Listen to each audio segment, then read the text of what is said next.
ఒకప్పుడు రెస్టారెంట్స్‌లో 30-50% మార్జిన్స్ ఉండేవి. ఇవాళ ట్రూత్ ఏంటో తెలుసా అండి? ఒక రెస్టారెంట్‌లో 5-10% మార్జిన్స్ ఉన్నాయంటే, ఆ రెస్టారెంట్ అసలు తోపుతురుమనండి.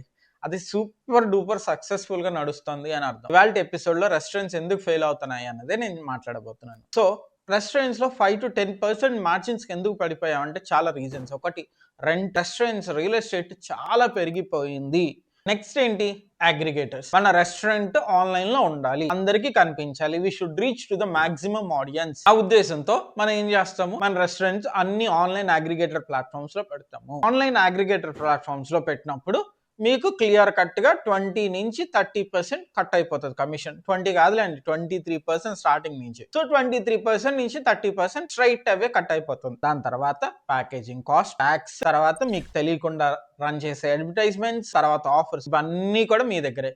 సో, ఇంచుమించి ఒక 500 రూపీస్ ఒక డిష్ ని మీరు అమ్మారు అంటే 250-300 రూపీస్ వస్తే అది గ్రేట్ ఒక డిష్. నెక్స్ట్ ఏంటి? 5% ఆఫ్ ట్యాక్స్. అది చూడటానికి చాలా బాగుంటుంది, కానీ ట్యాక్స్ రిటర్నింగ్ లో 5% అనేది చాలా కష్టం అయిపోతుంది. రెస్టారెంట్స్ వాళ్ళు ఫైల్ చేసి ఆ ట్యాక్స్ పే చేసింది వెనక్కి తెచ్చుకోవడం.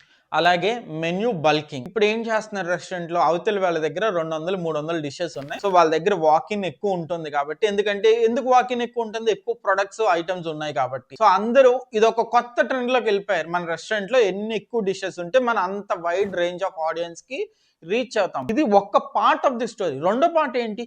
అంత ఇన్వెంటరీ, అంత స్టోరింగ్ ఫెసిలిటీస్, అంత స్కిల్ ఉండాలి షెఫ్స్ కి. తర్వాత అంత స్టోరేజ్ ఫెసిలిటీస్, ఇవన్నీ ఉండాలి. అది మర్చిపోతారు. జనరల్ గా ఏం చేస్తారు? ఫుడ్ లో మన దగ్గర ఎన్ని ఎక్కువ డిషెస్ ఉన్నాయో చూస్తారు. అది front part of the story. దానివల్ల అందరికి రెస్టారెంట్స్ లో జనాలు వచ్చేస్తున్నారు అని అనుకుంటారు. అది ట్రూత్ కాదు. ట్రూత్ ఏంటి అంటే, అవన్నీ మెయింటెనెన్స్ కి చాలా ఎక్కువ డబ్బులు ఖర్చు అయిపోతుంది. ఇది ఒక రీజన్స్. ఈ అన్ని రీజన్స్ తో పాటు ఇంకొకటి మ్యాన్ పవర్ కాస్ట్ కూడా చాలా పెరిగిపోయింది. చాలా మంది ఐడెంటిఫై చెయ్యం. వీటన్నిటికి పోంగా 5% మిగిలిందంటే చాలా గ్రేట్ అండి. ఇవాళ ఉన్న పరిస్థితుల్లో ఇండియాలో ఒక 100 రెస్టారెంట్స్ వచ్చాయంటే ఒక ఇయర్ లో 65-70% రెస్టారెంట్స్ ఆ 1 ఇయర్ లోనే క్లోజ్ అయిపోతున్నాయి. ఇవన్నీ కారణాలు. మీరు రెస్టారెంట్‌కి పెట్టేకి ముందు ఒకటికి 2 సార్లు ఆలోచించండి. ఇంకొక రీజన్ ఏంటో తెలుసా అండి?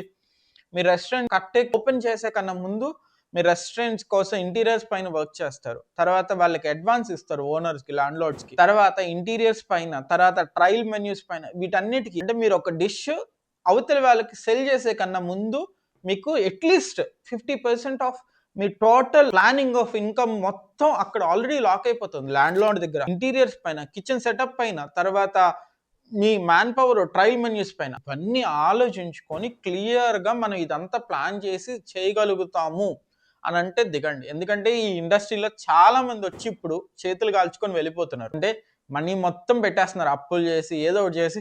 ఫుడ్ ఇండస్ట్రీ బాగా నడుస్తోంది, రెస్టారెంట్స్ బాగా నడుస్తున్నాయి. నిజానికి ట్రూత్ అది లేదు. సో ఒకటికి 2 సార్లు ఆలోచించుకొని మనం ఇది సస్టైన్ చేయగలుగుతామా లాంగ్ రన్ లో, రెంటల్స్ ఇవన్నీ పే చేయగలుగుతామా అని అనుకుంటేనే క్లియర్ గా ఈ ఇండస్ట్రీలో తిరగండి. అండ్ దాంట్లో మీరు ఏదో ఇవాళ పెట్టంగానే రేపు పొద్దున్నే మనం హ్యూజ్ ఇన్కమ్ స్టోర్ చేసేసుకుంటాం. అస్సలు జరగదండి అది. ఫుడ్ ఇండస్ట్రీ అంత ఫాస్ట్ గా మీరు వెళ్ళి సేవింగ్స్ లోకి వెళ్ళిపోతారని మాత్రం అనుకోకండి. ఎవ్రీ డే ఏదో ఒక ప్రాబ్లం వస్తూనే ఉంటుంది. ఇవన్నీ ఆలోచించుకొని ప్లాన్ చేసుకొని మీరు మీ రెస్టారెంట్స్ ని ఓపెన్ చేసుకునే దానికి ప్రయత్నం చేయండి. మీ ఫ్రెండ్స్ ఎవరైతే రెస్టారెంట్స్ పెట్టాలి అని అనుకుంటున్నారో వాళ్ళకి ఈ వీడియో పంపించండి. ఇది క్లీన్ ఓపెనర్ గా ఉంటుంది. సో దెన్ వాళ్ళు డిసైడ్ అవుతారు రెస్టారెంట్ పెట్టాలా పెట్టకూడదా అని. Thank you so very much for watching and please do subscribe.